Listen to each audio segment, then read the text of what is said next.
Welcome back to the Revue. I'm Kevin. I sit here, I ask questions. Steve Fouchard is behind the camera. Today we're speaking with, well, currently half of 90 Pounds of Ugly. 45, no, I'm just kidding. Sorry, I'd like to start off with a really bad joke. Of course. We've heard them all. 90 Pounds of Ugly. Great. Well, today we have a trio. Usually it's four of you in the band. And actually earlier today you were performing on the radio. Was it again? This is three of you there this afternoon? Yep, that's right. Yeah. So you're nice. You're kind of a malleable lineup. You can get by. Yeah, we can get by without our drummer. He's the one. He's working today, Ernie Legend. Yes. Yes. He's got. I have a day job too, but I decided to take the afternoon off because I care about the band.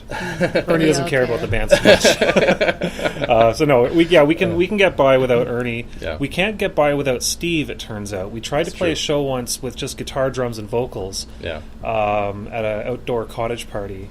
Didn't and quite it was work. It was a bad show. We didn't practice it like that. We just it was bad, eh? Yeah. Yeah, definitely. It was kind of a little bit of a. It was probably the worst 90 Pounds of Ugly show in history. Nice. So it's not going to be on the I like live record. that. What you're Yeah. saying?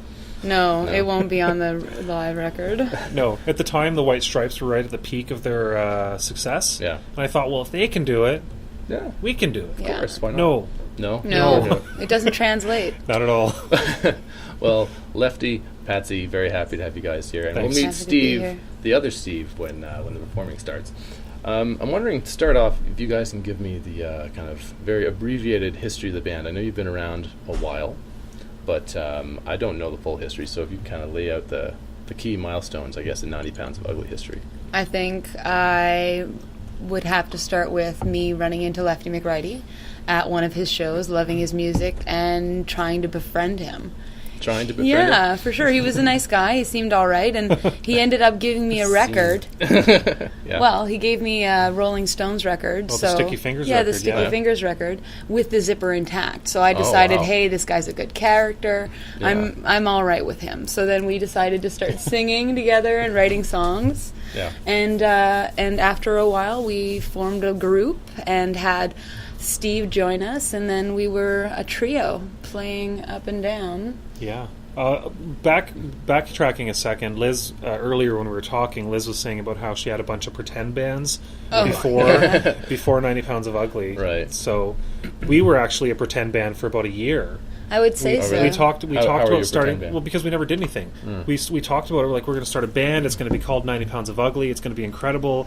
And then we wouldn't see each other for 3 or 4 weeks. Right. And then we get back together. Oh, we got to write some songs, and we just didn't. We never did. And it was for, I think, a solid year. And it was actually Liz, I think, that, if I recall correctly, reached out and kind of forced my hand and said, "We got to actually do this band now. I really want to." Yeah. So we finally got together with a guitar and paper and wrote songs instead of just talking about it. Nice. So yeah, it took a full year to even get off the ground to start writing music. Yeah, we drag our feet. A lot. A lot. That's sort of the band's MO. We like to take it slow. Yeah.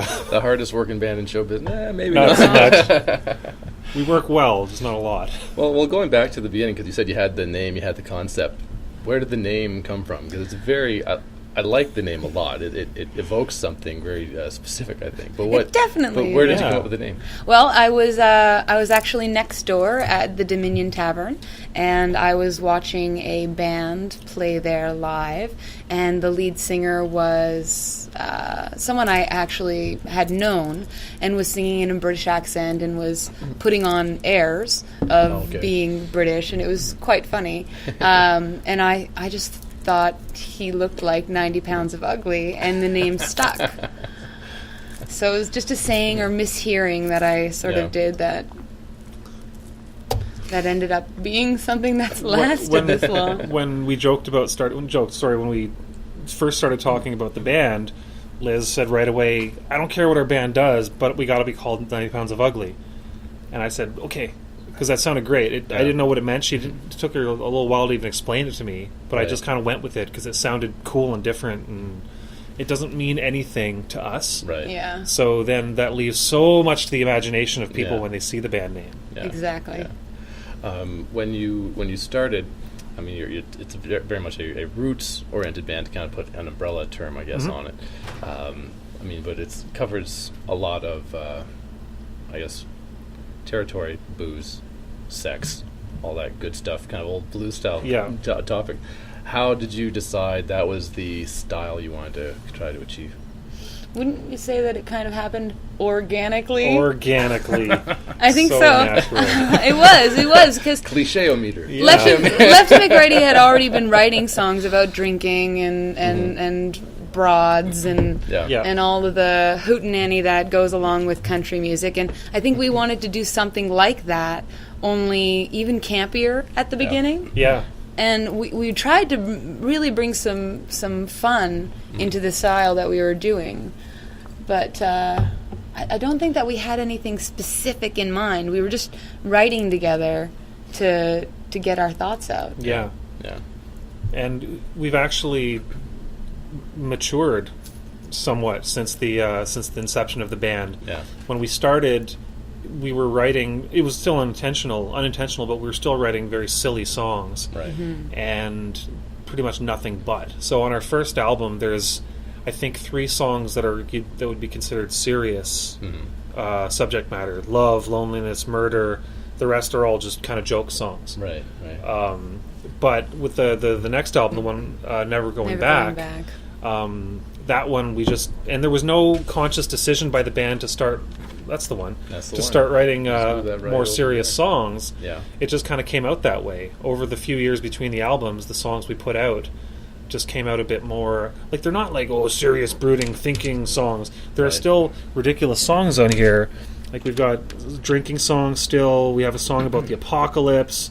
Another drinking song, murder, Chinese food. Shameful walks home. The walk of shame, of course. It's basically less silly joke songs on this album. Still some, but not nearly as much. Right.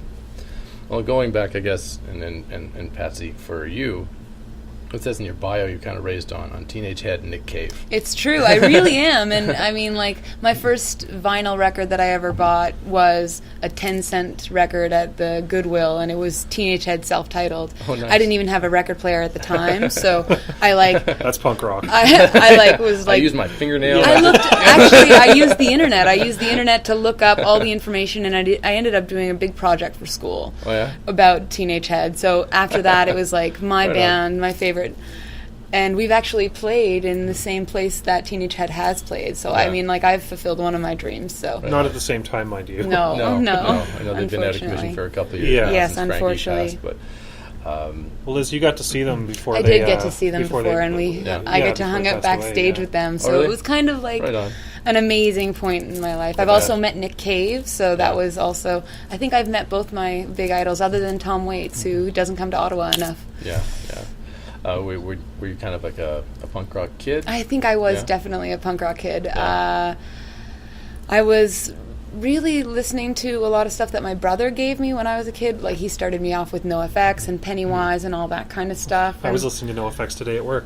there you you go. go. Nice. But Nice no, tie-in. I started with the punk, and I moved on towards this only because me and Lefty got along so well. Yeah. Because without Lefty, I don't think I would have regularly gone towards the country sort of style. Yeah. Right. But you can't sing like these kinds of songs to a punk rock band. No, probably not. Not really, no. This is a good point where I'd like to actually hear you guys play one of your songs. Okay. Okay. So what do you think your first one might be for us? That's a good question. We haven't really decided Well, that. let's start with the drinking song, just Yeah. you're having a drink, we might as well. Might as All right. well. Love at the bottom of a bottle. Here we go. 1, 2, 1, 2, 3, 4.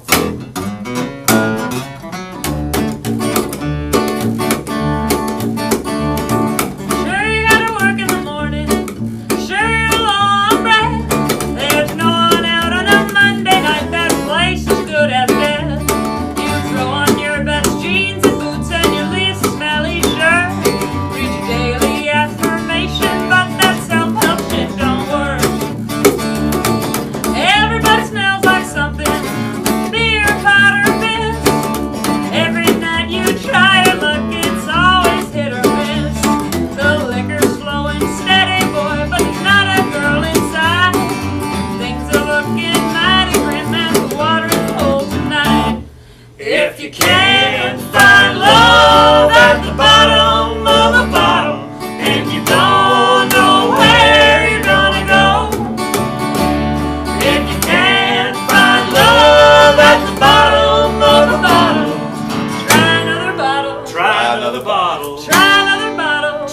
another bottle. Try another bottle and you might get lucky tonight.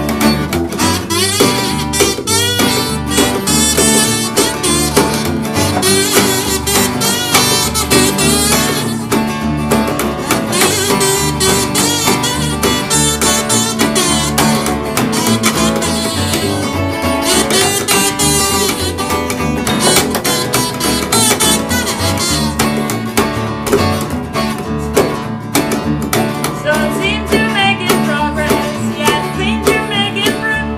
Like honey, you've been buttering up half a different point of view. Your mind is in the bedroom, but hers is at the door. There you are all by yourself, looking for another score. Seems everyone else got lucky, and you're left here with the drag. You gotta catch a girl with honey, boy, not beer and pickle eggs. They're turning out the lights now, as called the place you dance. Finding love at closing times like Russian roulette. If you can't find love at the bottom of a bottle, and you don't know where you're gonna go, if you can't find love at the bottom of a bottle, Try another bottle. try another bottle. Try another bottle. Try another bottle. Try another bottle and you might get lucky tonight.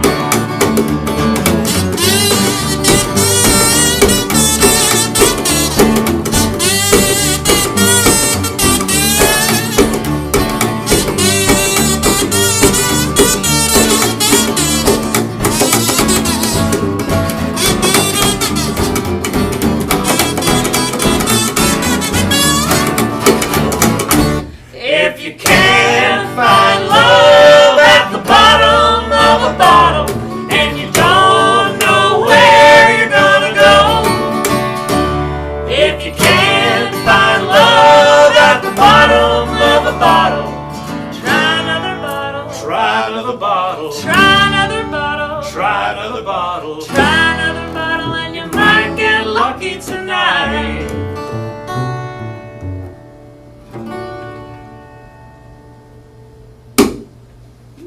Awesome.